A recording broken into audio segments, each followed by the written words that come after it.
ಜಗದಲ್ಲಿ ಯಾವಾಗ್ಲೂ ಓಡೋದಿಲ್ಲ ಗಡಿಯಾರ, ಶೆಲ್ಲು ಯಾರೇ ಹಾಕಿದ್ರು ದೂರ ನಿಂತು ಕಣ್ಣಲ್ಲಿ ಚುಚ್ಚಿದ್ದ ಸಾಕು, ಕಣ್ಣ ಕೂಡ ಹಾಕೊಳ್ಳಬೇಕೇನು ಫ್ರಾಕ್.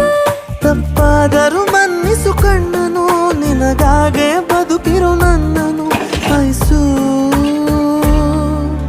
ಕಣ್ಣಿಗೂ ಕಣ್ಣಿಗೂ ಕಿಟಕಿಯ ಅಂತರ, ಕರ್ತನು ಹಾಕಲು ರೆಪ್ಪೆಗೆ ಮುಜುಗರ.